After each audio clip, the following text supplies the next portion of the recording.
सदाशिवसमारम्भां शङ्कराचार्यमध्यमाम् अस्मदाचार्यपर्यन्तां वन्दे गुरुपरम्पराम्। हरिः ओं श्रीगुरुभ्यो नमः। हरिः ओं वसुदेवसुतं देवं कंसचाणूरमर्दनं देवकी परमानन्दं కృష్ణం వందే జగద్గురుం. మనం భగవద్గీత 151వ క్లాస్లో ఉన్నాం. అంత ముందు క్లాస్లో 13వ అధ్యాయంలో 18వ శ్లోకం వరకు ముగించుకున్నాము. ఇప్పుడు 13వ అధ్యాయంలో 13 నుంచి 21 వరకు శ్లోకాలు చాంట్ చేస్తాను. జ్ఞేయం యత్తత్ ప్రవక్ష్యామి యజ్ఞాత్వామృతమశ్నుతే అనాదిమత్పరం బ్రహ్మ న సత్తన్నాసదుచ్యతే. సర్వత పాణిపాదం తత్ సర్వతోక్షిశిరోముఖం సర్వత శృతిమల్లోకే సర్వమావృత్య తిష్టతి. సర్వేంద్రియ గుణాభాసం సర్వేంద్రియ వివర్జితం అసక్తం సర్వభృచ్చైవ నిర్గుణం గుణభోక్తృ చ. బహిరంతశ్చ భూతానాం అచరం చరమేవ చ సూక్ష్మత్వాత్ తదవిజ్ఞేయం దూరస్థం చాంతికే చ తత్. అవిభక్తం చ భూతేషు విభక్తమివ చ స్థితం భూతభర్తృ చ తజ్ఞేయం గ్రసిష్ణు ప్రభవిష్ణు చ. జ్యోతిషామపి తజ్జ్యోతి తమసః పరముచ్యతే. జ్ఞానం జ్ఞేయం జ్ఞానగమ్యం హృది సర్వస్య విష్ఠితం. ఇతి క్షేత్రం తథా జ్ఞానం జ్ఞేయం చోక్తం సమాసతః. మద్భక్త ఏతద్విజ్ఞాయ మద్భావాయోపపద్యతే. ప్రకృతిం పురుషం చైవ విద్యన్నాదీవుభావపి వికారాంశ్చ గుణాంచైవ విద్ధి ప్రకృతి సంభవాన్. కార్యకరణకర్తృత్వే హేతు ప్రకృతిరుచ్యతే. పురుషः సుఖ దుఃఖానాం భోక్తృత్వే హేతురుచ్యతే. 13వ అధ్యాయాన్ని ప్రధానంగా 6 భాగాలుగా విభజించవచ్చు అని చూస్తూ వస్తున్నాం. అవి 1 ఉపోద్ఘాతం శ్లోకం 1, 2 క్షేత్రం క్షేత్రజ్ఞుల వివరణ శ్లోకాలు 2 నుంచి 7 వరకు, 3 జ్ఞానం శ్లోకాలు 8 నుంచి 12 వరకు, 4 జ్ఞేయం వివరణ శ్లోకాలు 13 నుంచి 19 వరకు, 5 ప్రకృతి పురుషుల వివరణ శ్లోకాలు 20 నుంచి 24 వరకు, 6 జ్ఞాన సాధనలు జ్ఞాన ఫలం శ్లోకాలు 25 నుంచి 35 వరకు. మనం 3 అంశాలు ముగించుకుని 4వ అంశంలో అడుగు పెట్టాము. జ్ఞేయం గురించి నీకు వివరంగా చెప్తాను అని కృష్ణ పరమాత్మ అన్నాడు. అవి శ్లోకాలు 13 నుంచి 19 వరకు. 13 నుంచి ఇంతవరకు అయినవి చూద్దాము. 13వ శ్లోకంలో నేను జ్ఞేయం గురించి నీకు చెప్తాను. ఏ ఒక్కటి తెలుసుకుంటే అన్నీ తెలిసినట్టు అవుతుందో అది చెప్తాను. దానివల్ల నువ్వు అమృతం పొందుతావు, అంటే శాశ్వతమైన ఫలం పొందుతావు అన్నాడు. ఏమిటా ఒక్కటి అంటే పరబ్రహ్మ. పరబ్రహ్మ లక్షణాలు 2 చెప్పాడు ఇక్కడ. అనాదిమత్ అన్నాడు, నసత్ నా అసత్ అన్నాడు. అనాదిమత్ అంటే దేశకాల వస్తు పరిమితులు లేని అనంతం బ్రహ్మ అన్నాడు. నసత్ నా అసత్ ద్వారా కార్యకారణ విలక్షణం బ్రహ్మ అని చెప్పాడు. లేదా అసలు ఆబ్జెక్టే కాదు, ఉనికి ఉన్న ఆబ్జెక్ట్ కాదు, ఉనికి లేని ఆబ్జెక్ట్ కాదు, అంటే అసలు ఆబ్జెక్టే కాదు, అది సబ్జెక్ట్ అని పరోక్షంగా చెప్పాడు. 14వ శ్లోకంలో ఆ బ్రహ్మ సర్వత పాణిపాదం అన్నాడు. అంతటా బ్రహ్మే ఉన్నాడు. సర్వతోక్షి శిరోముఖం, అన్ని కళ్ళలో శిరస్సుల్లో ముఖాల్లో ఉన్నాడు. సర్వత శృతిమల్లోకే, అంటే చెవులతో అంతటా ఉన్నాడు, అన్ని లోకాల్లో ఉన్నాడు. సర్వమావృత్య తిష్టతి, ఆ బ్రహ్మ సర్వవ్యాపకంగా ఉన్నాడు అని. ఇక్కడ అన్ని కళ్ళు చెవులు అంతటా తనే అంటే అవయవాలు ఉన్నట్టుగా ఒక అర్థం వచ్చే ప్రమాదం ఉంది. సావయవం అయితే సవికారం అనిత్యం అనే దోషాలు వస్తాయి. అందువల్ల ఇక్కడ మనం బ్రహ్మను సావయవంగా తీసుకోకూడదు, ఉపాధిగా తీసుకోవాలి. అవయవాలు జడం అయినా అవి చైతన్యం ఉన్నట్టుగా ఎలా ఉన్నాయి అంటే బ్రహ్మ చైతన్యాన్ని అరువు ఇవ్వటం వల్ల. కాబట్టి బ్రహ్మ అంతటా జడమైన శరీరంలో చైతన్య రూపంలో ఉన్నాడు అని అర్థం. ఇక్కడ మనం ఒక విషయాన్ని గమనించాలి. బ్రహ్మను జగత్తులో నిర్గుణ బ్రహ్మగా ఎలా చూడాలి అంటే మారే వాటిలో మారనిది కాన్స్టెంట్ గా ఏదైతే ఉందో అది బ్రహ్మ. ఈ మారని ఉనికి సగుణమా నిర్గుణమా? నిర్గుణమే. ఎందుకంటే గుణాలు పదార్థానికి వర్తిస్తాయి గాని బ్రహ్మకు వర్తించవు. ఈ బ్రహ్మను మనం సత్ చిత్ ఆనంద బ్రహ్మ అని వర్ణిస్తాం. ఈ ఉనికి అంతటా తెలుస్తుంది, జగత్ అంతటా తెలుస్తుంది, చైతన్యం జీవరాశుల్లో తెలుస్తుంది, ఆనందం ఆనందంగా ఉన్న మనుషుల్లో తెలుస్తుంది. కొంతమంది చిడుమూంజి అంటారు, ఎప్పుడు చిటపట్లాడుతుంటారు. కొంతమంది ఆనందంతో చిందులు వేస్తూ ఉంటారు, వారిలో ఈ ఆనందం మనకి తెలుస్తుంది అని. 15వ శ్లోకం చాలా ముఖ్యమైన శ్లోకం, అది ఒకసారి చదువుతాను.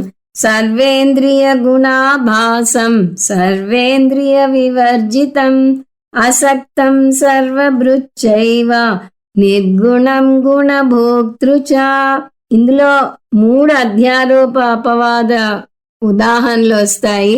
అధ్యారోప అపవాదం అంటే ఏమిటో చూసాం. ముందు సృష్టి ఉంది అని చెప్పి తర్వాత సృష్టి లేదు అంటాం, లేదా బ్రహ్మ కారణం అని చెప్పి కారణం కాదు అని చెప్తాము.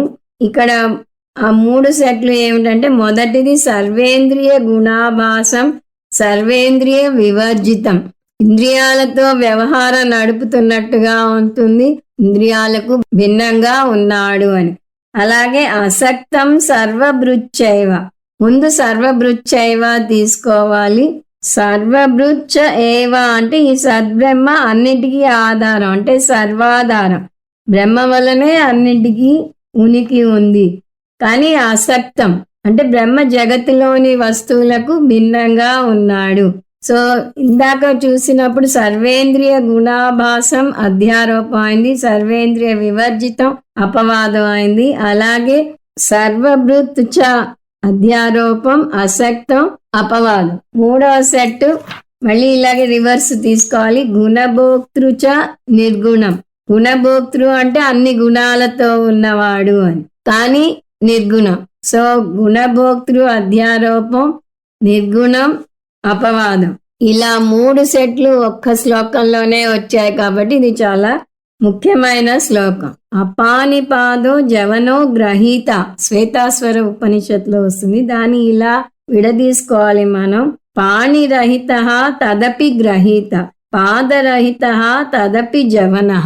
అంటే చేతులు లేకపోయినా అందుకుంటుంది ఆత్మ, కాళ్ళు లేకపోయినా వేగంగా వెళుతుంది అని. అంటే దానికి శంకరాచార్యుల వారి జవాబు, ఇలాంటి సందర్భాల్లో వాటి అర్థాన్ని అక్షరాలా తీసుకోకూడదు, వాటి లక్ష్యార్థం తీసుకోవాలి అని కొన్ని ఉదాహరణలు చెప్తారు. స్వర్గం శాశ్వతం, స్వర్గానికి వెళ్తే శాశ్వతమైన ఫలం పొందుతావు అని కొన్ని చోట్ల ఉపనిషత్తులో వస్తుంది. కానీ మనం నేర్చుకునేది ఏంటి, 14 లోకాలు కూడా సృష్టించబడ్డాయి అని, బ్రహ్మలోకంతో సహా.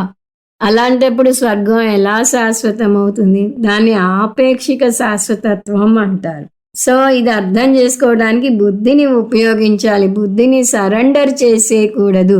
స్వామీజీ చెప్తారు, శరణాగతి అంటే టోటల్ ఫ్రీ విల్ ని సరెండర్ చేసేయటం కాదు.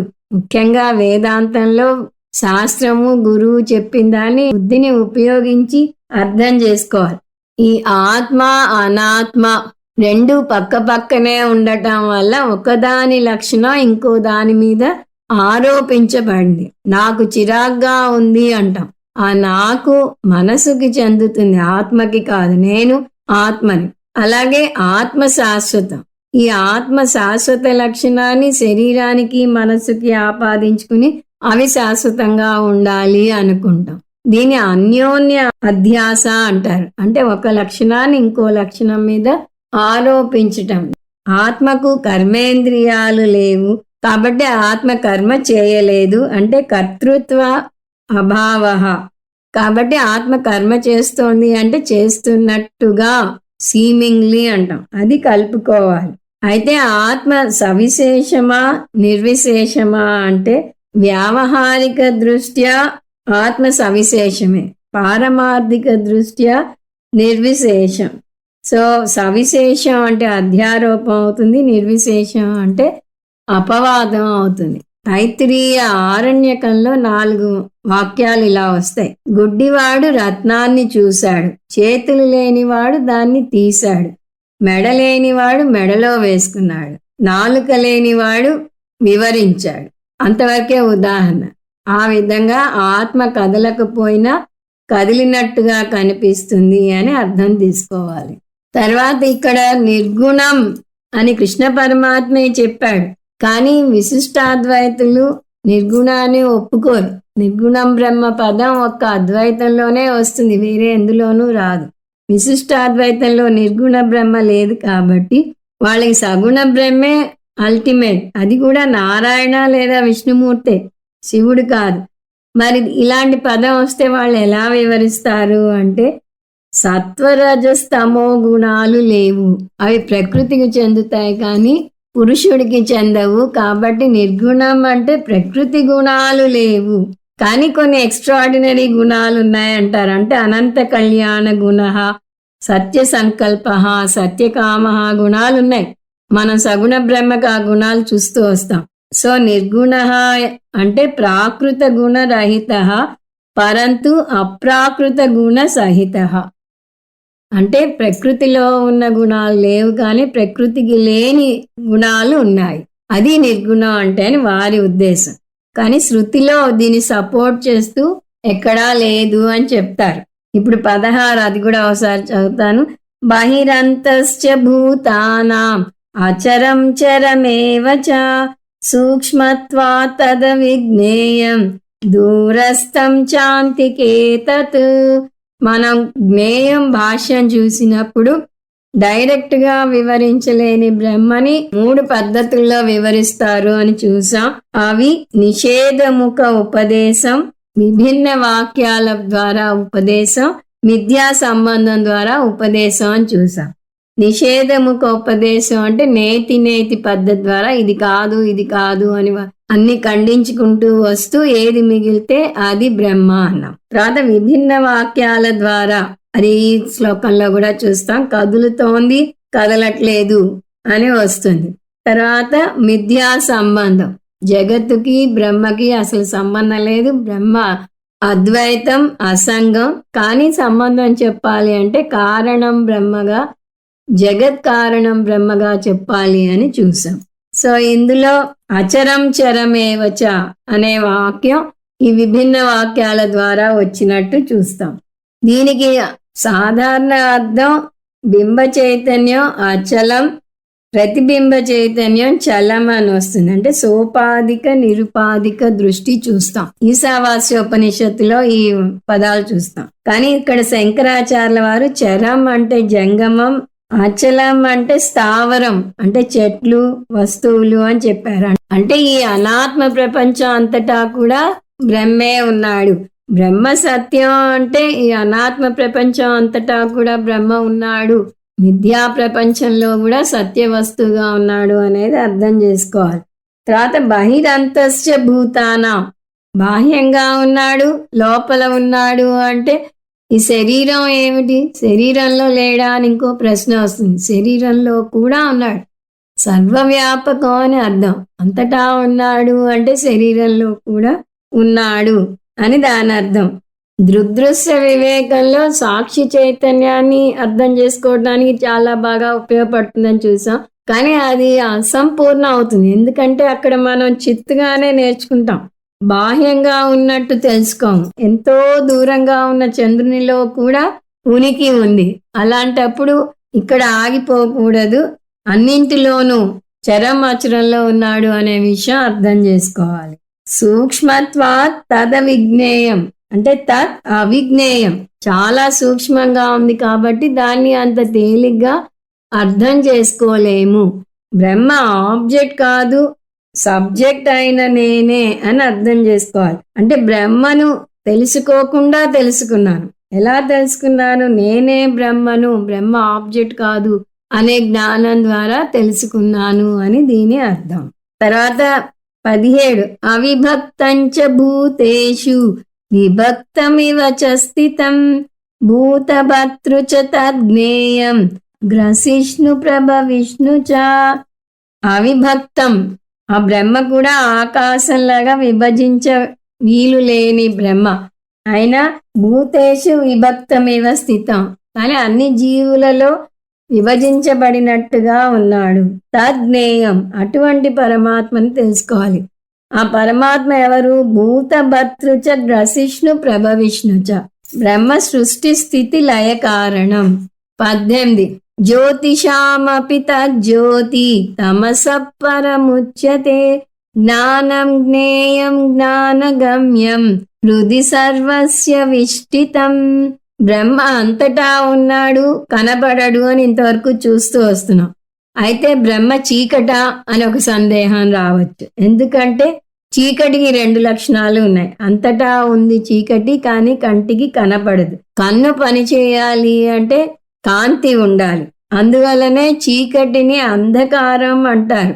అంధుడు అంటే కన్ను కనపడనివాడు. సో కన్ను కనపడకుండా చేస్తుంది కాబట్టి ఇది అంధకారం అయింది. కానీ శంకరాచార్యుల వారు బ్రహ్మ అంటే చీకటి కాదు, అది జ్యోతిషాం జ్యోతి అని చెప్తున్నారు.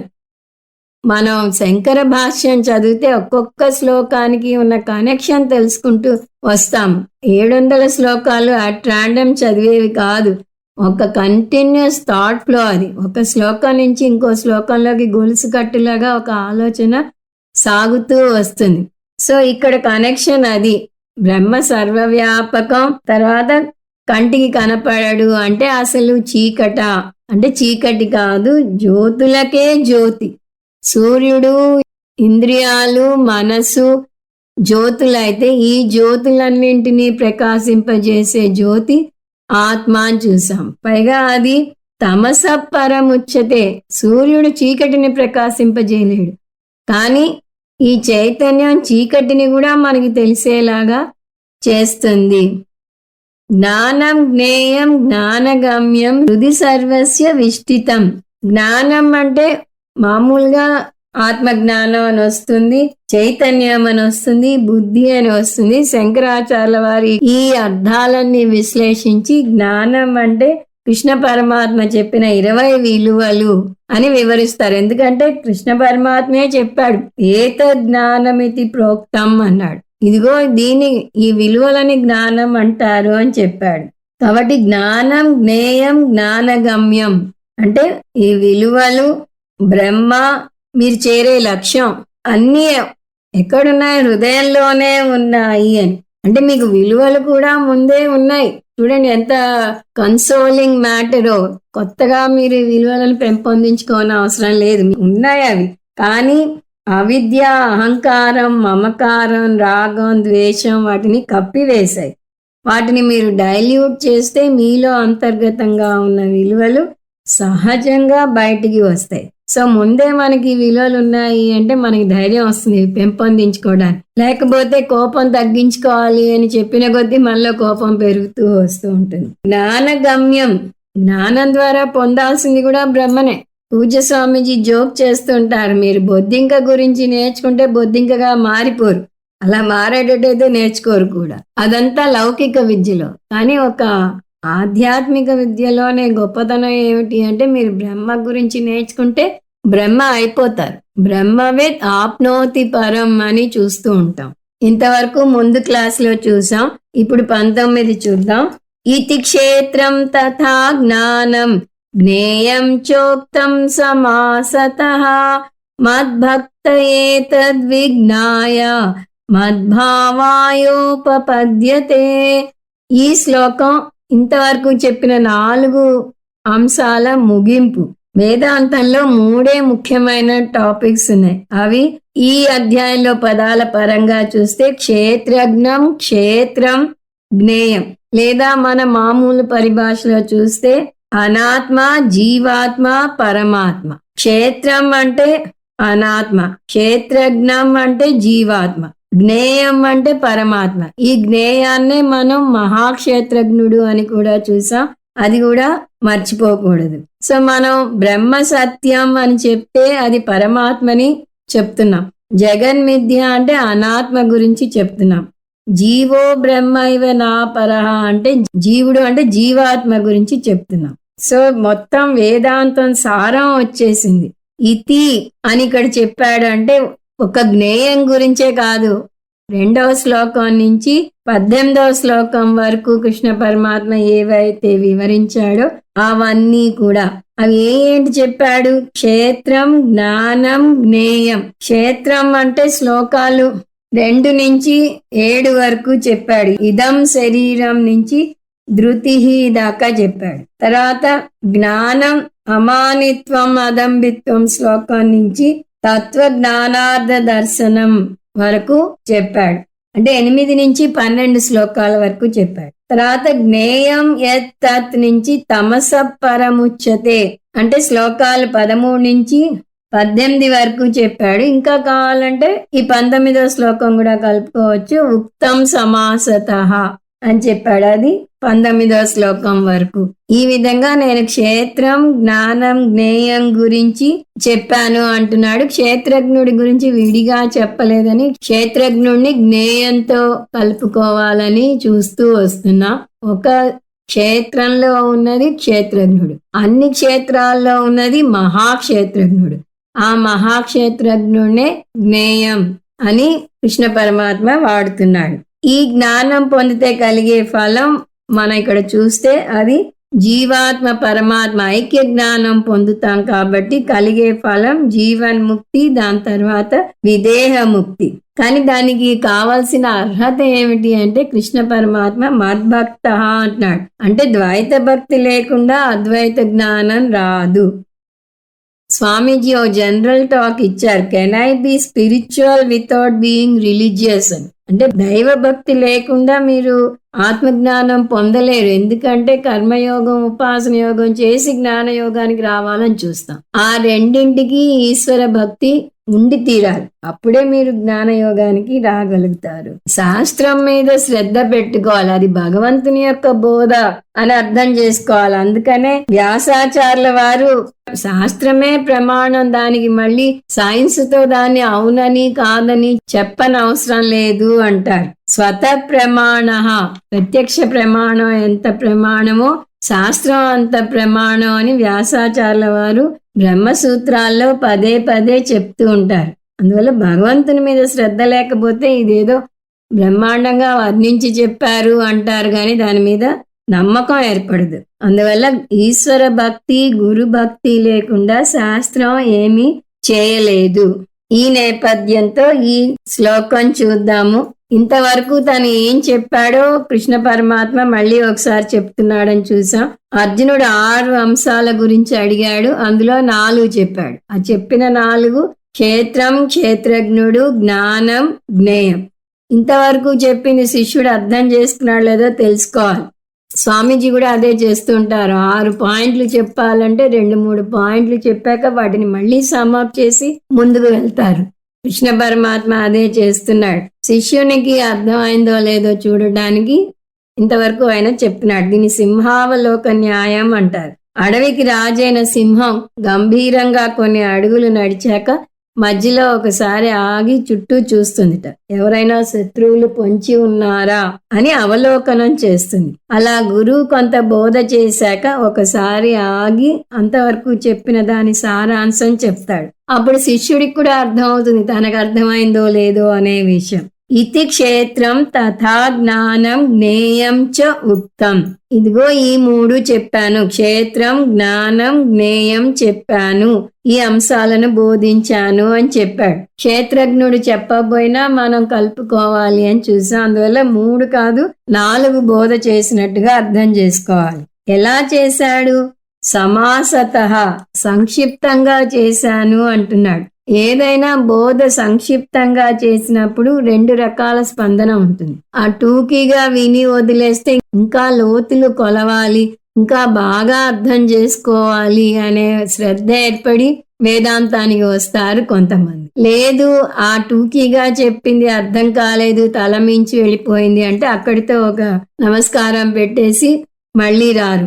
ఇది మనకి క్యాంపులకు వెళ్ళినప్పుడు స్పష్టంగా అర్థం అవుతుంది. క్యాంపులకి కొంతమంది కొత్త వాళ్ళు వస్తారు. ఆ క్యాంపుల్లో విన్న క్లాసు విని చాలా బాగుంది, వేదాంతం లోతులు కొలవాలి అని చాలా మంది కంటిన్యూ చేస్తారు మన క్లాసు. కానీ కొంతమంది ఇది తలమించి వెళ్ళిపోయింది, మాకొద్దు, ఇక్కడితో చాలు అని గుడ్ బై చెప్పి వెళ్ళిపోతారు. అందువల్ల సంక్షిప్తంగా చెప్పడంలో ఉండే ఫలితాలు ఇవి. ఇంతవరకు జరిగిన జ్ఞాన బోధను మనం ట్రైలర్ గా తీసుకోవచ్చు. ఇప్పటి పరిభాష వాడాలంటే టీజర్. 3 గంటలైన ఒక కార్యక్రమానికి 10 నిమిషాల టీజర్ ఇస్తాడు వీడియోగ్రాఫర్. దాన్ని చూశాక మనం మిగతా వివరాలు చూస్తాం. మద్భక్త ఏతద్ విజ్ఞాయ, ఇదంతా ఎవరు అర్థం చేసుకోగలరు అంటే నా భక్తుడు దీని గురించి సమగ్రంగా అర్థం చేసుకోగలడు అంటున్నాడు కృష్ణ పరమాత్మ. దీన్ని బట్టి మనకు అర్థమయ్యేది ఆత్మజ్ఞానం పొందాలి అంటే భక్తి ఉండి తీరాలి అని కృష్ణ పరమాత్మ సూచిస్తున్నట్టు తెలుస్తుంది. నిజానికి కృష్ణ పరమాత్మే చెప్పాడు ఈ విషయాన్ని అంత ముందు కూడా. ఈ అధ్యాయంలోనే అన్నాడు, మయి చానన్య యోగేన భక్తిరవ్యభిచారిణి.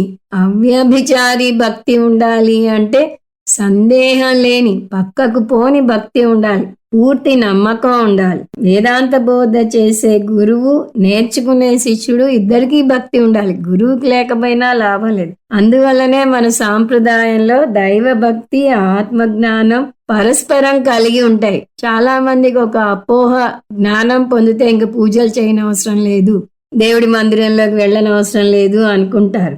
ఆత్మజ్ఞానం బోధించేటప్పుడు కూడా గురువు భగవంతుని ఫోటో ముందు పెట్టుకుంటాడు, తన గురువు ఫోటో పెట్టుకుంటాడు, శాంతి పాఠంతో మొదలు పెడతాడు. ఆ బోధంతా అయ్యాక శాంతి పాఠంతో ముగిస్తాడు. శాంతి పాఠం ఎందుకు అంటే నా బోధని నిర్విఘ్నంగా అయ్యేలాగా చెయ్యి అని ముందు కోరుతాం. మొత్తం బోధంతా అయ్యాక మళ్ళీ కృతజ్ఞతలు చెప్తాం. ఎందుకంటే నిర్విఘ్నంగా జరిగినందుకు సంతోషంగా కృతజ్ఞతలు చెప్తాం. సో భక్తి లేకుండా జ్ఞానం పొందితే జ్ఞానం వస్తుందేమో గాని మార్పు రాదు.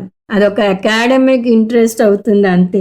దాన్ని ఆన్ చైర్ ఫిలాసఫీ అంటారు. అందువల్ల కృష్ణ పరమాత్మ జ్ఞానం పొందడానికి భక్తుడై ఉండాలి అని గట్టిగా చెప్తున్నాడు. దీన్నే మనం వేదాంత పరంగా చూస్తే సాధన చతుష్టయ సంపత్తి అంటాం. అర్హత ఉండాలి ఏదైనా పొందాలంటే. ఆ అర్హతని సాధన చతుష్టయ సంపత్తిగా చూపిస్తే ఇక్కడ భక్తిగా చూపిస్తున్నాడు కృష్ణ పరమాత్మ. నిజానికి 18వ అధ్యాయం చివరిలో గీతా బోధ చేసే గురువుకు ఒక హెచ్చరిక కూడా చేస్తాడు. ఏమిటది? ఇదంతే నా తపస్కాయ నా భక్తాయ కదాచన నాచా శుశ్రూషవే వాద్యం నచమాం యోభ్యసూయతి. ఇందులో మనం తీసుకోవాల్సినది నా భక్తాయ కదాచన ఇదం న వాచ్యం. భక్తుడు కాని వ్యక్తికి గీతను బోధించవద్దు అంటున్నాడు. ఇక్కడ ఈ శ్లోకంలో ఇంకొక అడుగు ముందుకు వేసి నా భక్తుడు అయి ఉండాలి అంటున్నాడు. కాకపోతే నా భక్తుడు అంటే కేవలం కృష్ణ పరమాత్మ భక్తుడు కాదు, ఈశ్వర భక్తుడు అని అర్థం చేసుకోవాలి. ఏతద్ విజ్ఞాయ, అటువంటి భక్తుడు జ్ఞానం పొంది తీరుతాడు. ఒకవేళ అతనికి ఈ బోధ కష్టంగా అనిపించినా కూడా అతని భక్తే అతని బుద్ధిని పదునుగా చేస్తుంది.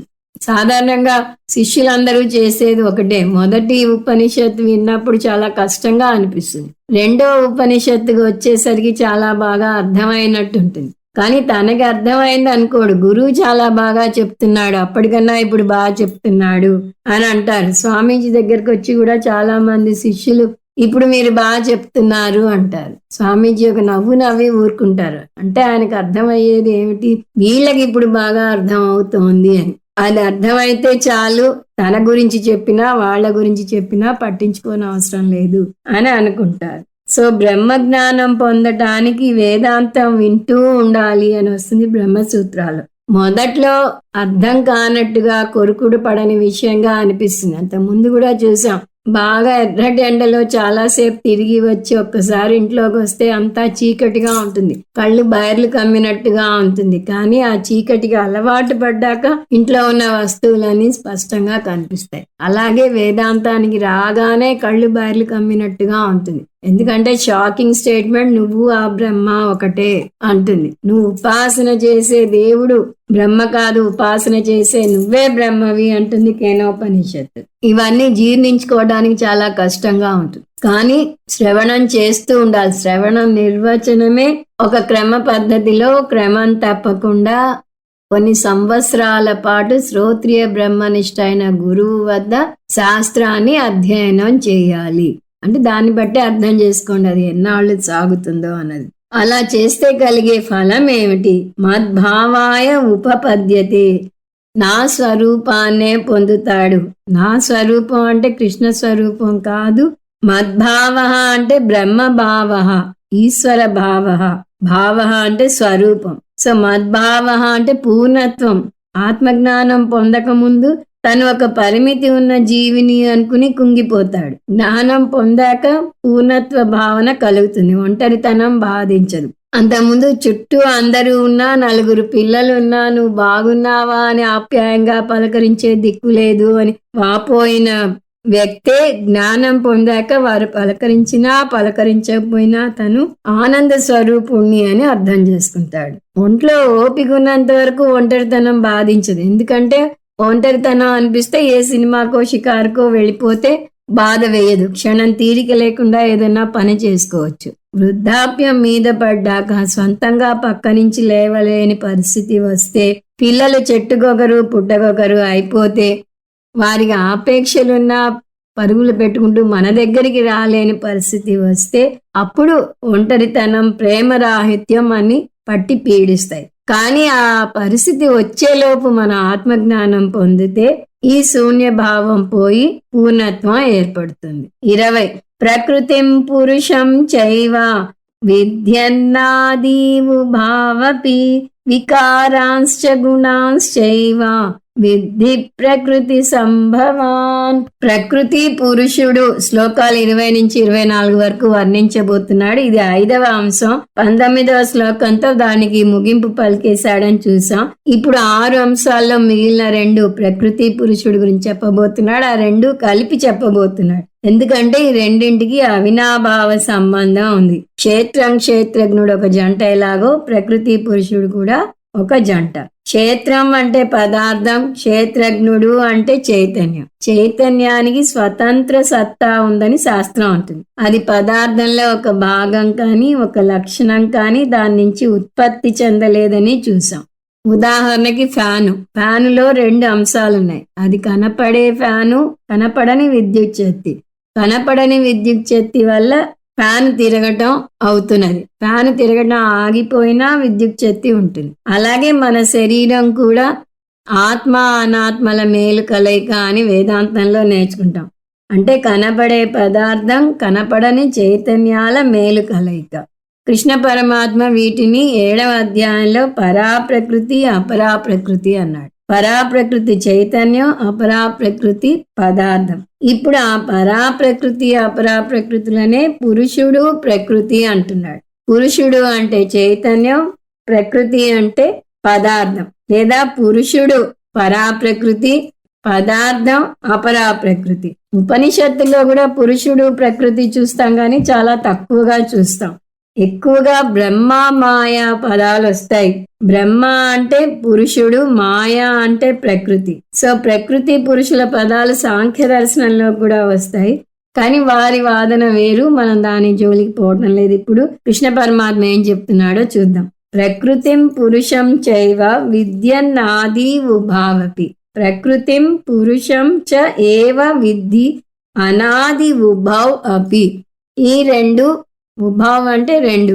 ఈ 2 అనాది అని తెలుసుకో, మొదటి నుంచి వస్తున్నాయి అని తెలుసుకో అంటున్నాడు. శాస్త్రంలో పురుషుణ్ణి బ్రహ్మ అంటారని, ప్రకృతిని మాయ అంటారని చూసాం. ఈ రెండింటి మేలు కలయికే ఈశ్వరుడు. ఇక్కడ మనం ఎప్పుడూ చూసే ఈక్వేషన్ అర్థం తెలుస్తుంది. బ్రహ్మ ప్లస్ మాయా ఈక్వల్ ఈశ్వరుడు అని చూస్తూ ఉంటాం. అది ఇక్కడ తెలుస్తుంది మనకి. So Brahma plus Maya is equal to ఈశ్వరుడు అనవచ్చు, లేదా పురుషుడు ప్లస్ ప్రకృతి ఈజ్ ఈక్వల్ టు ఈశ్వరుడు అనవచ్చు. సృష్టికి ముందు ఈశ్వరుడు మాత్రమే ఉన్నాడని చెప్పబోతున్నాడు కృష్ణ పరమాత్మ. జగత్తుకు ఆది ఉంది, కానీ ఈశ్వరుడు అనాది. అంటే సృష్టికి ముందు కూడా ఈశ్వరుడు ఉన్నాడు. సృష్టికి ముందు ఈశ్వరుడు మాత్రమే ఉంటే సృష్టి దేని నుంచి వచ్చింది? ఈశ్వరుడి నుంచి వచ్చింది. ఈశ్వరుడు ఎవరు? ప్రకృతి పురుషుల మేలు కలయిక.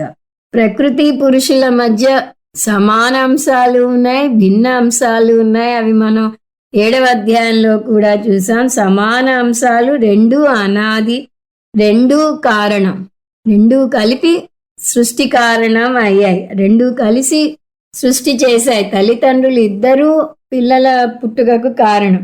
అలాగే పార్వతీ పరమేశ్వరులు ఇద్దరూ జగత్తుకు కారణం. జగత పితరౌ వందే పార్వతీ పరమేశ్వరౌ అని చెప్తాం. సో ఇవి సమాన ధర్మాలు. మరి భేదం ఏమిటి అంటే 4 భేదాలు అంత ముందు కూడా చూసాం. చేతన తత్వం, అచేతన తత్వం. ప్రకృతి పదార్థం అని, పురుషుణ్ణి తత్వం అని అన్నాం. అందువల్ల ప్రకృతి అచేతనం, పురుషుడు చేతనం. తర్వాత నిర్గుణ తత్వం, సగుణ తత్వం. ప్రకృతిలో 3 గుణాలు ఉన్నాయి. ఆ 3 గుణాలు సృష్టిలో కూడా వచ్చాయి అని చూస్తాం. కానీ పురుషుడు నిర్గుణం. అలాగే నిర్వికార తత్వం, సవికార తత్వం. పురుషుడు నిర్వికారం, ప్రకృతి సవికారం. పురుషుడు కాలాతీతం. అందువల్ల కాలం పురుషుణ్ణి ప్రభావితుణ్ణి చేయలేదు. కానీ ప్రకృతి కాలం కోరల్లో చిక్కుకుంటుంది. అంతకుముందు చూసినట్టుగా ప్రకృతి పదార్థం నుంచి శక్తిగా మారుతుంది.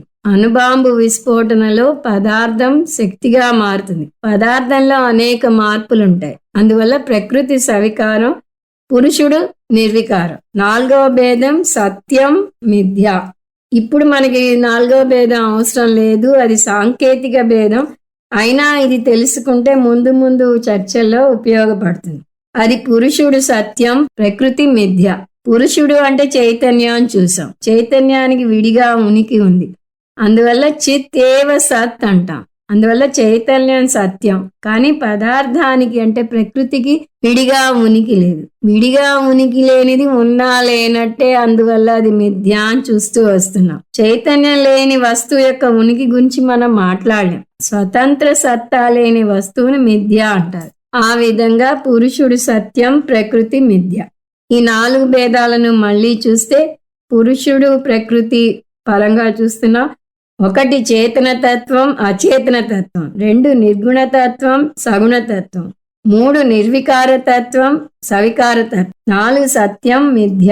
ఈ ప్రకృతి పురుషుల మేలు కలయికనే పరమాత్మ అంటారు. శాస్త్రంలో పరమాత్మను బ్రహ్మ అంటారు, లేదా సత్ అంటారు. సదేవ సౌమ్య ఇదమగ్రే ఆసీత్ అని మనం పదే పదే చూస్తున్నాం. సో సృష్టికి ముందు సత్ మాత్రమే ఉంది అంటే సత్ ఎక్కడ ఉంది? ఎందుకంటే సృష్టికి ముందు దేశం కూడా లేదు, ఆకాశం కూడా తర్వాత వచ్చింది. తస్మాద్వా ఏతస్మాద్ ఆత్మన ఆకాశ సంభూత అని వస్తుంది. మొదట ఆకాశం పుట్టింది అని. అలా దేశ అతీతమైన బ్రహ్మ సృష్టికి ముందు ఉన్నాడు. కృష్ణ పరమాత్మ కూడా ఆ విషయమే చెప్తున్నాడు. ప్రకృతిం పురుషం ఉభౌ చైవ అనాది అన్నాడు. 2 అనాదిగా వస్తున్నాయి. అనాది అంటే ఆరంభం లేనిది. దాని తర్వాత పురుషుడు నిర్వికారం, దేశకాలాతీతం అని చూసాం. పురుషుడు ఈ సృష్టి జరుగుతున్నప్పుడు ఏ వికారాలకు లోను కాడు. ఉన్నవి 2, ప్రకృతి పురుషుడు. పురుషుడు మార్పుకు లోను కాడు అంటే జరిగే మార్పులన్నీ దేనికి జరగాలి? ప్రకృతికి జరగాలి. వికారాంశ గుణాంశైవ విద్ధి ప్రకృతి సంభవాన్. ప్రకృతి నుంచే ఈ విశ్వం వచ్చింది. విత్తనం నుంచి ముందు చిన్న మొలక వచ్చి తర్వాత అది పెద్ద వృక్షంగా ఎదిగినట్టుగా ప్రకృతి అనే కారణావస్థ నుంచి సూక్ష్మావస్థ నుంచి స్థూల అవస్థ వచ్చాయి. కాబట్టి ప్రకృతి నుంచి ఏం పుట్టింది అంటే వికారాంశ అన్నాడు. వికారం అంటే వికారాలు కాదు, ఇక్కడ కార్యం అని అర్థం తీసుకోవాలి. అంటే ఈ సృష్టి జరిగింది, ప్రకృతి నుంచి ఈ జగత్తు పుట్టింది. ప్రకృతిని మనం వేదాంతంలో మాయ అంటామని చూసాం. అందువల్ల ఈ జగత్తుని మాయికం అని కూడా అంటారు. ప్రకృతి నుంచి ఏం పుట్టాయి అంటే ముందు పంచభూతాలు పుట్టాయి. అవి ఆకాశం, వాయువు, అగ్ని, నీరు, భూమి. ఈ పంచభూతాల నుంచి పంచభూతాలతో చేయబడిన అనేక వస్తువులు వచ్చాయి. వాటిని పాంచభౌతికాలు అంటారు. ఇంగ్లీష్లో ఎలిమెంట్స్ అండ్ ఎలిమెంటల్స్ అంటారు. పంచభూతాలు ఎలిమెంట్స్, పంచభూతాల నుంచి వచ్చిన వస్తువులు ఎలిమెంటల్స్. పాంచభౌతికాలు ఏమిటి అంటే 14 లోకాలు, కొండలు, నక్షత్రాలు, గ్రహాలు, వాటితో పాటు మన స్థూల శరీరం, మన మనస్సు కూడా తీసుకోవాలి. మన శరీరం కూడా పాంచభౌతికం. కెమిస్ట్రీ పరంగా చూసినా కూడా అల్యూమినియం, బేరియం, కార్బన్ అనే ఈ ఎలిమెంట్స్ ఉన్నాయి మన శరీరంలో. శరీరం పాంచభౌతికం అని చెప్పడానికి ఇంకొక కారణం, శరీరం షడ్వికారాలకు లోనవుతుంది. బాగా కడుపు నిండా భోజనం చేశాక కూడా 3 గంటల్లో మళ్ళీ ఆకలేస్తుంది. అలాగే మనం సరిగా పట్టించుకోకపోతే లావెక్కిపోతాం విపరీతంగా. మళ్ళీ శ్రద్ధ పెట్టి కొంత డయటింగ్ చేస్తే కొంత చిక్కుతాం, మళ్ళీ అశ్రద్ధ చేస్తే మళ్ళీ లావెక్కుతాం. దీన్ని బట్టి శరీరం పురుషతత్వం కాదు, ప్రకృతి తత్వం అని అర్థమవుతుంది. ఎందుకంటే పురుషుడు నిర్వికారం అని చూసాం. అలాగే మనస్సు విషయాన్ని తీసుకుంటే మనస్సు పురుషుడి నుంచి వచ్చిందా, ప్రకృతి నుంచి వచ్చిందా అంటే ప్రకృతి నుంచే వచ్చింది. ఎందుకంటే మనసు కూడా అనేక వికారాలకు లోనవుతుంది. హార్మోన్ల మార్పు వల్ల మనసు కూడా ప్రభావితం అవుతుంది. కొంతమంది స్త్రీలకి మెనోపాజ్ స్టేజ్ లో చాలా చిరాకు, రెస్ట్లెస్నెస్ వచ్చేస్తుంటాయి. అది హార్మోన్ల ప్రభావం.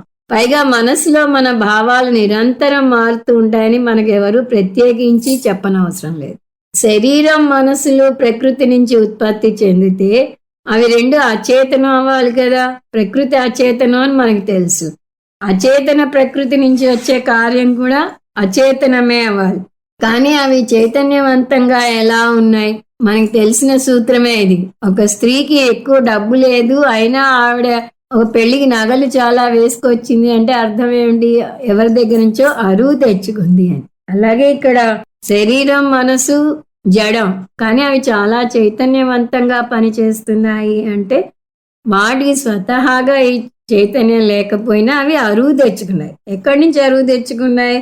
చైతన్యం నుంచి అరువు తెచ్చుకున్నాయి. ఒక అద్దం స్వతహాగా జడమైన దానికి సూర్యుడిని ప్రతిబింబింపజేసే శక్తి ఉంది. అలాగే మనసు కూడా జడమైన దానికి చైతన్యాన్ని ప్రతిబింబింపజేసి శరీరాన్ని చైతన్యవంతం చేసే శక్తి ఉంది అంటుంది శాస్త్రం. ప్రకృతి సంభవాన్, అందువల్ల ఇవన్నీ ప్రకృతి నుంచే వచ్చాయి అంటున్నాడు కృష్ణ పరమాత్మ.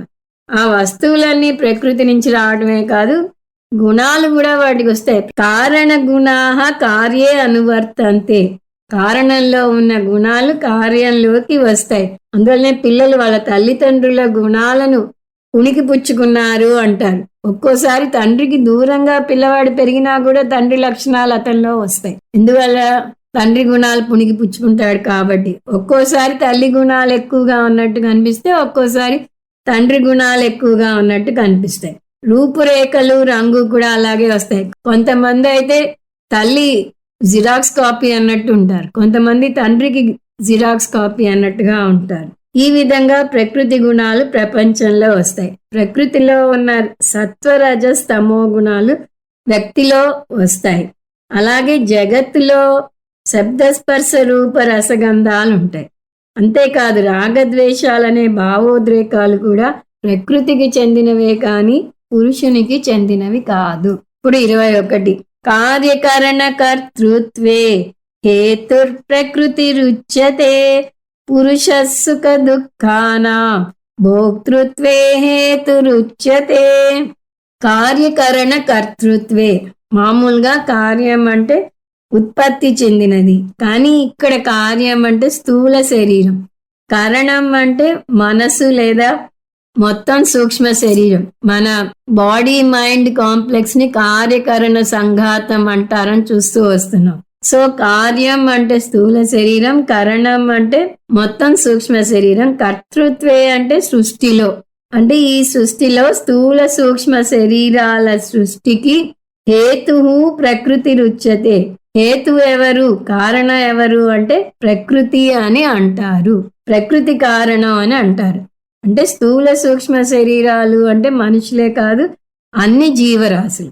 అన్ని జీవరాశులు ప్రకృతి నుంచే వచ్చాయి అని ఒక అర్థం. దీనికి ఇంకొక అర్థం కూడా చూడవచ్చు. అదేంటి కార్యకరణ కర్తృత్వే అంటే కారణము కార్యము రెండూ కూడా ప్రకృతి నుంచే వచ్చాయి. జగత్తును కార్యకారణాలుగా విభజిస్తే కారణం పంచభూతాలు, కార్యం పాంచభౌతిక వస్తువులు అని ఇప్పుడే చూసాం. సో కార్యకారణాలకు రెండూ కూడా మూల కారణం ఏమిటి? ప్రకృతి. అంటే కార్యకరణ సంఘాతమైన ఈ వ్యక్తి సృష్టికి ప్రకృతే కారణం, కార్యకారణాలున్న జగత్తుకు ప్రకృతే కారణం. ఇప్పుడు ఒక ప్రాథమిక సందేహం వస్తుంది. ఈ జగత్తు మొత్తాన్ని ప్రకృతే సృష్టిస్తే పురుషుడు ఏం చేస్తాడు? పంచభూతాలు ప్రకృతి నుంచే వచ్చాయి, పాంచభౌతిక వస్తువులు ప్రకృతి నుంచే వచ్చాయి, కార్యకరణ సంఘాతమైన ఈ మనశ్శరీరాలు అంటే మనిషి ప్రకృతి నుంచే వచ్చాడు అంటే పురుషుడు కూడా జగత్ కారణం అని అంటున్నారు. అది ఎలా సాధ్యం అనే సందేహం వస్తుంది. పైగా మనం అనుభవిస్తున్న జగత్తు మారుతోంది, అనుభవిస్తున్న శరీరం మారుతోంది, అనుభవిస్తున్న మనసు మారుతోంది. ఈ మారే లక్షణం అంతా ప్రకృతికే చెందుతుంది అని మనకి తెలుసు. ఈ విధంగా చూసినా కూడా వీటన్నిటి సృష్టి కారణం ప్రకృతి. మరి పురుషుని పాత్ర ఎక్కడ ఉంది ఈ సృష్టిలో? అందువల్ల ఈ పురుషుని కోసం వెతకడానికి ప్రయత్నిస్తారు కొంతమంది. బాహ్య ప్రపంచంలో చూద్దామా అంటే బాహ్య ప్రపంచం మార్పులకు లోనవుతుంది. అంత ప్రపంచంలో చూద్దామా అంటే మనస్సు అనేక రాగద్వేషాలకు లోనవుతుంది. మారే వస్తువు ప్రకృతి అనే సూత్రం మనకి తెలుసు. మరి పురుషుడు ఎక్కడున్నాడు? పురుషుడెవరు? మారని చైతన్యం అని నేర్చుకున్నాం. ఆ పురుషుణ్ణి ఎక్కడ వెతకాలి అంటే పురుషుని కోసం వెతకవద్దు అంటున్నాడు కృష్ణ పరమాత్మ. ఎందుకంటే మారే జగత్తును చూస్తున్న నువ్వే పురుషుడివి అంటున్నాడు. జగత్తుని అనుభవిస్తున్న నేను జడమా చైతన్యమా? ఈ ప్రశ్నే అర్థం లేదు. అనుభవిస్తున్న నేను చైతన్య తత్వం అయితేనే అనుభవించగలను. జగత్తును శరీరాన్ని మనసును సాక్షిగా చూస్తున్న నేనే పురుషుణ్ణి. మరి జగత్తును శరీరాన్ని మనస్సును సాక్షిగా చూస్తున్న నన్ను నేను చూసుకోవడం ఎలా? దాన్ని చూడాలి అంటే అది ఆబ్జెక్ట్ అవుతుంది. అది కూడా మన శరీరాల లాంటిదే అవుతుంది. Ever the experiencer never the experienced. అనుభవించే నేనే అది ఎప్పటికీ, అనుభవించబడే వస్తువు కాదు ఎన్నటికీ. అందువల్ల దాని గురించి వెతికితే లాభం లేదు. అనుభవించే వస్తువులను చూసే నేను పురుషుణ్ణి, అహం బ్రహ్మాస్మి. ఎవరంటున్నారు ఈ మాట? సాక్షాత్తు కృష్ణ పరమాత్మే అంటున్నాడు. పురుష సుఖ దుఃఖానాం భోక్తృత్వే హేతురుచ్యతే. ఇందాక ప్రకృతి నుంచి వికారాలు గుణాలు వచ్చాయన్నాడు. ఇప్పుడు పురుషుడు ఎవరు అంటే భోక్త అంటున్నాడు. పురుషుడు ఎక్కడో బాహ్యంగా లేడు. చేతనం నిర్వికారం నిర్గుణం సత్యం అయిన పురుషుడు అచేతనం సవికారం సగుణం మిథ్య అయిన శరీరాలలో ఉన్నాడు. శరీరం ప్రకృతి, శరీరీ పురుషుడు. పురుషుణ్ణి భోక్త అంటున్నాడు. భోక్త అంటే మామూలుగా అనుభవించేవాడు. కానీ ఇక్కడ పురుషుడు అనుభవించడు, సాక్షిగా చూస్తాడు. అందువల్ల భోక్త అంటే సాక్షి చైతన్యం. దేని సాక్షిగా చూస్తాడు? తనకి భిన్నంగా ఉన్న వాటన్నింటినీ చూస్తాడు. అంటే జగత్తు శరీరం మనస్సులను చూస్తాడు. పురుషునికి భిన్నంగా ఉన్నది ఏమిటి? ప్రకృతి. ప్రకృతిలోకి వస్తాయి. ప్రకృతి అంటే కార్యకరణ సంఘాతం అని చూసాం. అంటే మన శరీరాల మేలు కలయిక. మన శరీరాలకు కలిగే సుఖ దుఃఖాలను సాక్షిగా చూస్తాడు పురుషుడు. శరీరానికి వచ్చిపోయే ఆరోగ్య సమస్యలను సాక్షిగా చూస్తాడు. మనసులో కలిగే రాగద్వేషాలను కామక్రోధాలను లోభమోహాలను కూడా సాక్షిగా చూస్తాడు. ఈ లక్షణాలన్నీ చూడబడుతున్న ప్రకృతికి చెందుతాయి కానీ పురుషునికి చెందవు అని చూసాం. వేదాంతంలో ఒక ముఖ్యమైన సూత్రం ఉంది, దాన్ని మర్చిపోకూడదు. ఏమిటది? చూడబడుతున్న లక్షణాలు చూడబడుతున్న వస్తువుకి చెందుతాయి కానీ చూసే వ్యక్తికి కావు. ఇందాక చూసాం నీలి పుస్తకం అంటే ఆ నీలి రంగు పుస్తకానికి చెందుతుందా? ఆ నీలి పుస్తకాన్ని చూస్తున్నా నాకు చెందుతుందా? పుస్తకానికే చెందుతుంది. అంటే ఆబ్జెక్ట్కి చెందుతుంది కానీ గుణం సబ్జెక్ట్కి చెందదు. అందువల్ల పురుష సుఖ దుఃఖానాం భోక్తృత్వే హేతురుచ్యతే అన్నాడు. అంటే ప్రకృతి ఆబ్జెక్టు, పురుషుడు సబ్జెక్టు. పురుషుడిని ఎప్పుడు ఆబ్జెక్టుగా చూడలేం. ఈ విషయం అర్థం చేసుకోవడానికి ఎన్ని ఉదాహరణలన్నా చూడవచ్చు. ఎప్పుడు చూసే ఉదాహరణ కన్ను. విశాల ప్రపంచాన్ని కళ్ళారా చూసే మీ విశాల నేత్రాలు తమను తాము చూసుకోలేవు. అయితే అద్దంలో చూసుకోగలవు, కానీ అప్పుడు కూడా అది ప్రతిబింబాలు అవుతాయే కానీ అసలు కళ్ళు కాలేవు. ఎంత విచారకరమైన విషయం చూడండి. నా కళ్ళని నేను చూసుకోలేకపోతే నా కళ్ళు ఉన్నాయా? ఈ సందేహం వస్తుందా? అర్థం లేని ప్రశ్న ఇది. కళ్ళు లేకపోతే మీరు వేరే దేన్ని చూడలేరు. మీరు చూడగలుగుతున్నారంటేనే మీ కళ్ళు బాగా పనిచేస్తున్నట్టు అర్థం. మళ్ళీ దానికి వేరే నిదర్శనం అవసరం లేదు. ఒక వస్తువు చూడబడింది అంటేనే దాన్ని ఒకరు చూస్తున్నారు అని అర్థం. అలా కన్ను ఒక ఉదాహరణ. రెండవ ఉదాహరణ కెమెరా. ఏ ఫోటోలోనూ కెమెరా కనపడదు, కానీ ఆ ఫోటో వచ్చింది అంటే కెమెరా ఉందని అర్థం. ఎందుకంటే కెమెరా లేకుండా ఫోటో తీయలేరు. ఇప్పుడు సెల్ఫీలు వచ్చాయి, అందువల్ల కెమెరా మాట చెప్తున్నాం. లేకపోతే ఫోటోగ్రాఫర్ అంటాం. ఫోటోగ్రాఫర్ లేకుండా ఫోటో రాదు. ఇప్పుడు సెల్ఫీ ప్రకారం చెప్తే కెమెరా లేకుండా ఫోటో రాదు. అలాగే నేను ఒక వస్తువుని చూస్తున్నాను అంటే నేను ఉన్నానా లేదా అనే సందేహం రావడానికి ఆస్కారం లేదు. నేను ఉంటేనే ఆ వస్తువుని చూడగలను. నేను ఒకదాన్ని వెతుకుతున్నాను అంటే నేను ఉంటేనే కదా ఇంకొక దాన్ని నేను వెతకగలను. ఒకదాన్ని నిరూపించే నన్ను ఇంకొకరు నిరూపించని అవసరం లేదు. ఇంకో ఉదాహరణ చూద్దాం. ఇది అందరికీ తెలిసిందే, పరమానంద శిష్యుల కథ. 10 మంది శిష్యులు ఒకసారి నది దాటాక అందరూ క్షేమంగా వచ్చారో ఎవరన్నా నదిలో మునిగిపోయారో చూడాలి అనుకుంటారు వారు. అందువల్ల వరుసగా అందరినీ నిలబెట్టి ఒక శిష్యుడు లెక్క పెడతాడు.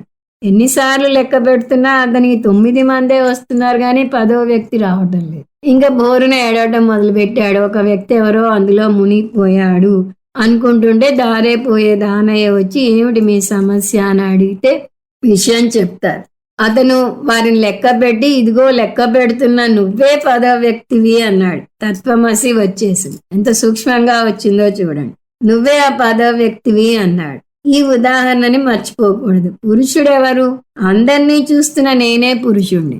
మనం జ్ఞేయం భాష్యం చూసినప్పుడు అది ఉనికి ఉన్న వస్తువు కాదు, ఉనికి లేని వస్తువు కాదు అంటే ఇంకేమీ లేదు అని పూర్వపక్షి అంటాడని చూసాం. దాన్ని చూస్తున్న నేను ఉన్నాను అనే విషయం వాళ్ళకి అంతుబట్టలేదు. మనం చాలా మంది అదే చేస్తాం. అందువల్లే ఇక్కడ ఆ 10వ వ్యక్తివి నువ్వే అన్న విషయం ఎంత బాగా అర్థమైతే వేదాంతం కూడా అంత బాగా అర్థమవుతుంది. పురుషుడెవరు? అందరినీ చూస్తున్న నేనే పురుషుని. ఎంత అద్భుతమైన జ్ఞానం! ఈ సాక్షినే అహం అంటారు. అహం పదమే జడాన్ని కాకుండా చైతన్యాన్ని సూచిస్తుంది. చూస్తున్న నేను పురుషుణ్ణి, చూడబడుతున్న జగత్తు ప్రకృతి. ఆ ప్రకృతిలో మన శరీరాలను కూడా కలుపుకోవాలని చూస్తూ వస్తున్నాం. జగత్తుని ఆబ్జెక్ట్ గా తేలిగ్గానే అర్థం చేసుకుంటాం, కానీ శరీరాన్ని మనసుని ఆబ్జెక్ట్ గా అంత తేలిగ్గా స్వీకరించలేం. ఎందుకంటే అవి మనకి చాలా సన్నిహితంగా ఉంటాయి. వాటి ద్వారా మనం వ్యవహారం కూడా నడుపుతున్నాం. అందువల్ల అవి నేనే అని పొరపాటు పడే అవకాశం ఉంది. కళ్ళజోడు ఉదాహరణ కూడా చాలా సార్లు చూసాం. ఒక బల్ల మీద కళ్ళజోడు పెట్టి ఇక్కడ ఏమున్నాయి అంటే ఆ వస్తువులతో పాటు కళ్ళజోడు కూడా చెప్తాడు అడగబడిన వ్యక్తి. ఇప్పుడు ఆ వ్యక్తిని నువ్వు కళ్ళజోడు పెట్టుకో అని చెప్పి కళ్ళజోడు పెట్టుకున్నాక ఇక్కడ ఏమున్నాయి అంటే కళ్ళజోడు తప్ప అన్ని వస్తువుల గురించి చెప్తాడు. ఎందుకంటే కళ్ళజోడు ఇప్పుడు అతని శరీరంలో ఒక భాగం అయిపోయింది. వ్యవహారం నడపడానికి దాన్ని వాడుతున్నాడు. అలాగే నేను ఉత్తరం రాస్తున్నాను అంటే చెప్పకపోయినా అందులో కలం అనే వస్తువు కూడా వస్తుంది. కలం లేకుండా రాయలేను కదా. అలాగే నేను వింటున్నాను అంటే వాటి నా మనశ్శరీరాలను వాడుతున్నాను. వ్యవహారం నడపడానికి మనశ్శరీరాలను వాడవచ్చు, కానీ అవి ప్రకృతి, అవి నాకు భిన్నంగా ఉన్నాయి అనే విషయం మర్చిపోకూడదు. శరీరంలో జరిగే మార్పులు నాకు తెలుస్తున్నాయి, మనసులో వచ్చే ఆలోచనలు నాకు తెలుస్తున్నాయి అంటే నేను వాటికి భిన్నంగా ఉన్నాను. నేను ఆబ్జెక్ట్ గా చూస్తున్నదేది నేను కాదు. ఇది ఇంకొక సూత్రం. ఈ సూత్రం ప్రకారం శరీరం మనసులు కూడా ఆబ్జెక్ట్ గా తెలుస్తాయి. చూడబడేది ప్రకృతి, చూస్తున్నది పురుషుడు. పురుషునికి సబ్జెక్ట్ హోదా ఎప్పుడు వచ్చింది అంటే ఆబ్జెక్ట్ వస్తేనే, ఒక వస్తువుని చూస్తేనే చూస్తున్న దాన్ని సబ్జెక్ట్ అంటాం. ఆ విధంగా పురుషుడు సబ్జెక్టు, ప్రకృతి ఆబ్జెక్ట్ అయ్యారు. ఈ నేపథ్యంతో వచ్చే క్లాసులో వచ్చే శ్లోకాన్ని చూద్దాం. ఓం తత్సత్. సర్వం శ్రీ కృష్ణార్పణమస్తు. ఓం పూర్ణమద పూర్ణమిదం పూర్ణాత్ పూర్ణముదచ్యతే పూర్ణస్య పూర్ణమాదాయ పూర్ణమేవావశిష్యతే. ఓం శాంతి శాంతి శాంతి. హరి ఓం. శ్రీ గురుభ్యో నమః. హరి ఓం.